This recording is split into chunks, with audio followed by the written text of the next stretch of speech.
Hey guys, Monica Taylor here, and welcome to day 3 of your new Coach Crash course. So today we're going to be talking about social media. We've talked about the 4 vital behaviors and how important it is to make sure that we're inviting behind the scenes.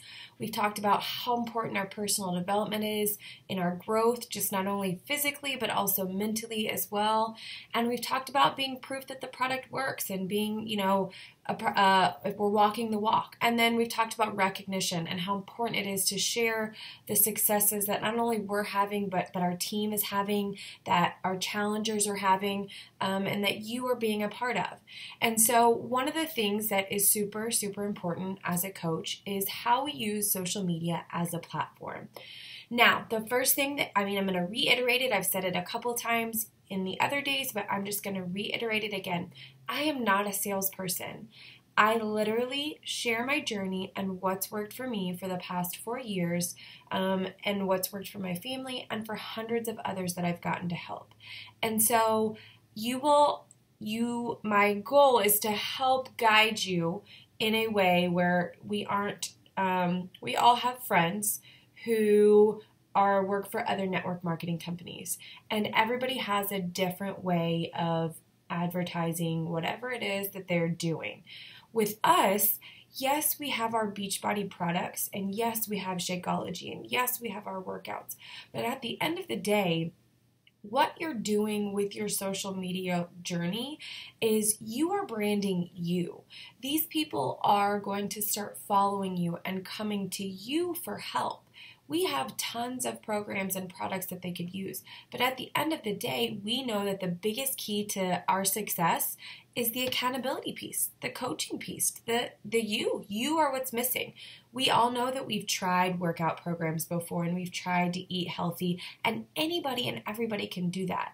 But the huge component and the missing component is you as a coach and your job. And so as a new coach, it's super, super exciting, and you want to go and you want to tell everyone and you want to just, claim it to the world, and that's great. Do that. We always do what's called like a coming out post or a grand opening post. I'm going to celebrate you joining our team because I'm super excited to have you, and I know that everyone else on our team is, and I think that it's super important to recognize you for that. But it's okay for you to talk about and share your journey.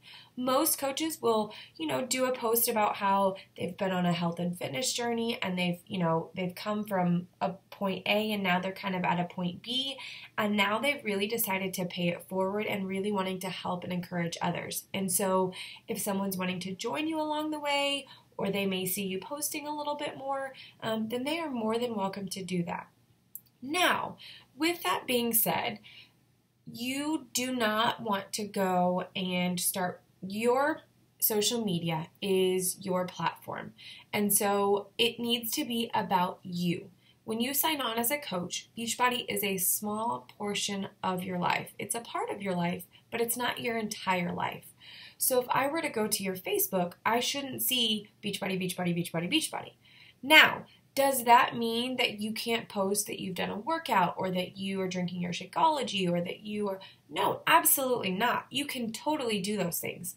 But what we want to try and stay away from is posting like the stock images of the before and afters, posting our website links. And I say all of this because I've done it. I've made those mistakes. And that's just not who we are. You are truly in the relationship building business.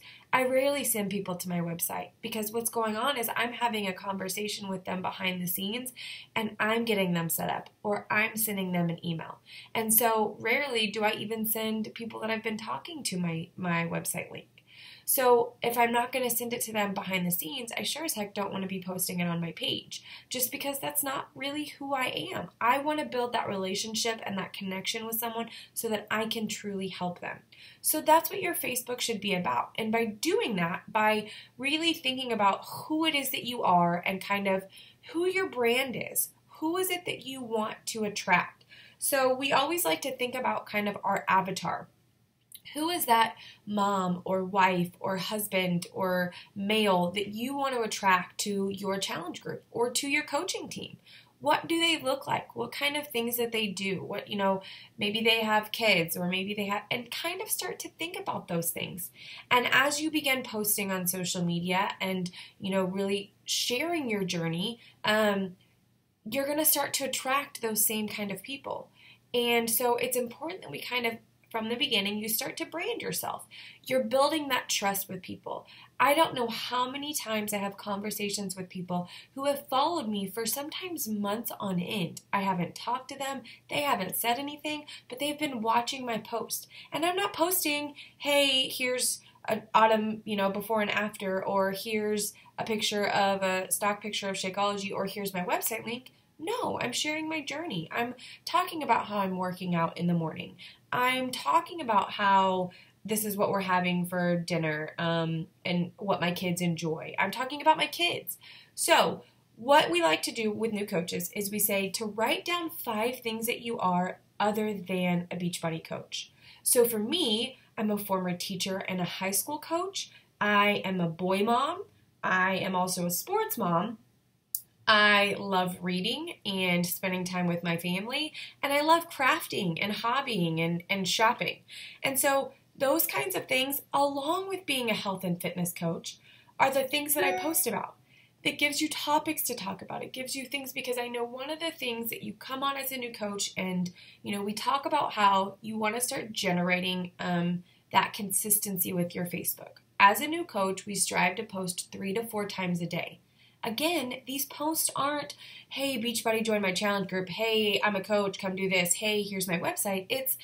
I'm just sharing my journey. And there's a reason behind that, and we're not going to get into all of that today, but know that the more that we post things, the more we start to attract people, and the more Facebook thinks that we're important, and they start to show our stuff to other people. Because at the end of the day, no matter how many friends that you have, Facebook really only shares them to about 10%. And I know it can be super, super scary as a new coach, especially if you've never posted maybe your transformation photo and now you're about to. It can be super, super scary. I've been a coach for almost 4 years, and there are still times where my finger will hover over, the enter button about whether or not I really want to post it, because I know I'm being vulnerable. But I also know that if I can just help one person, and one person reads my post and it inspires them, then I'll feel like I've accomplished something. And so it's okay to be scared. It's okay to be nervous. And that's totally normal. So know that you are not alone in that. The goal of this is just to really help guide you on what kind of things to post about. So what we've done is we've actually created a Google Drive where there are some example coming out posts or grand opening posts.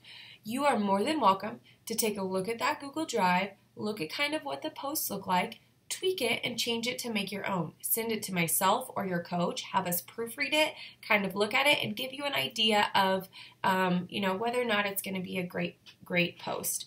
And at the same time, when you do those grand opening posts, we're going to share that on our team page so that we can go comment and like and just really encourage you. Because again, at the end of the day, when people are commenting and liking on your post, then Facebook thinks that we're more important.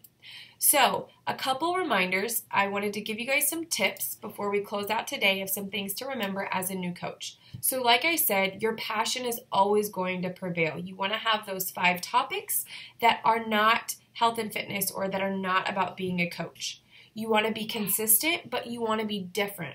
A lot of us will sit down one day a week and just kind of jot down some ideas that we want to talk about throughout the week so that we're not sitting there trying to figure out what it is that we want to say. You always want to make sure that you have an eye-catching photo because, again, it's scroll stopping. Think about what you see and what you look at when you're on Facebook. You know that if it's just a big couple paragraphs long, more than likely you're just going to scroll right past it.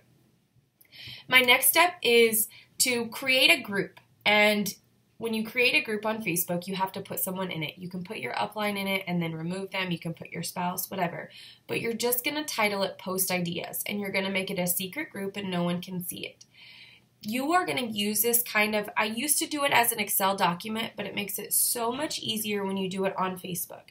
If there is a post that you see that another coach has posted that's inspired you, or you say, oh, that's a really great post, even if it's just about life, it's not even a call to action or a challenge group post, you can hold on your phone or on your computer, you can copy and paste that and save it into that group. Now, I will never tell you to go and copy and paste another coach's status. What I will do is say use that as inspiration. Use it as a way to make it your own. So by having that group, it allows you to keep all of those ideas together. Sometimes you can save the picture or you can even screenshot it and post it in there, but this gives you a place to keep all of post ideas in one place. So I have a group on Facebook that nobody is in. I put my husband in to create it and then I deleted him out of there because he was like, why do I get all these notifications? But I titled it Post Ideas, and anytime I see a great post that really inspires me or that I think that's a really good post, and if I were reading that as a non-coach or a non-person, that would really inspire me. Or maybe I have a good post that I love or that got a lot of traction. I'm going to save it so that I can reuse it. Because it's okay to recycle things. You are not reinventing the wheel here, guys. It is not, it should not be any more tedious than what you've been doing in the past. You're just adding in a little bit more flavor and making your post purposeful. You want to make them, you want to add value to other people's lives. And so every time I go to post, I think, am I going to add value to someone's life by posting this? You want to try and stay away from controversial topics like politics and religion and those kind of things. Now, I'm a heavily faith-based person, and I do talk about my faith a lot, but I don't get into any of the arguments or discussions or those kind of things because at the end of the day, your Facebook is now your storefront. So you are branding yourself. So the things that you see me posting, I want to represent my brand. The same thing goes with all of the sharing. I know it's so common in Facebook to like share everything that we love. You want to keep the focus on you. So I would recommend not sharing things anymore, so to speak, as if like, you know, I know there's the memes are super funny. What you can do is you can actually save the picture and post the picture as a funny meme. Because again, what that does is that puts the focus on your page. And if someone wants to share that, that's awesome because you want your page to be shared. So, create your group so that you can keep, like I said, keep your posts in there.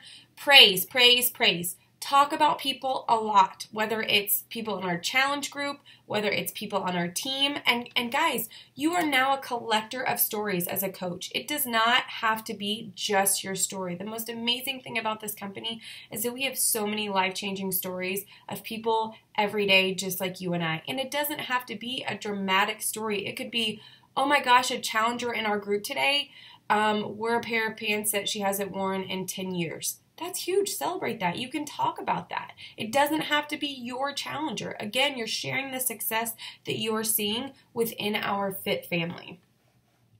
And then the last couple things is, like I said, when you post your content, always start or end with a question. Again, you want engagement. You want people to comment on it. You want people to like it. So a lot of times I'll either start with a question like, hey, would you do this? Or I'll end with a question, have you ever done this? And then obviously Facebook now does hashtags. You can add those. I don't overload Facebook with hashtags, but I just kind of sometimes use a few here and there, and it's typically my workout photos is when I hashtag it up. So those are my tips. My other tips would be to go look at other successful coaches. Go follow them. Kind of, see what they're doing, the kinds of things that they're posting about and getting ideas. You guys should have received in your new coach welcome email, 6 steps to mastering Facebook as a new coach. And on there it says some coaches that you can go, follow. But follow coaches on our team. Comment. Start getting in the habit of commenting on their stuff and commenting on just other people's things. You want that engagement with other people and you want them to be engaged with you. Again, you want to add value to people's lives. So, that's today's tips on social media. I do not recommend, so I say this from the very beginning, I always recommend as a new coach, pick one platform. So maybe Facebook isn't your thing and Instagram is your thing. Pick Instagram and focus on that. Don't feel like you need to go out and start a like page or anything like that. I built my business for 3 years, just solely focused on my personal Facebook page. I had an Instagram, but I didn't use it. I just picked one platform and I got good at that. And then eventually I moved on. So focus on that for now. Keep it simple. You don't have to overload yourself, but just generate and look at what other coaches are doing and how they're being successful and the kinds of things that they're posting.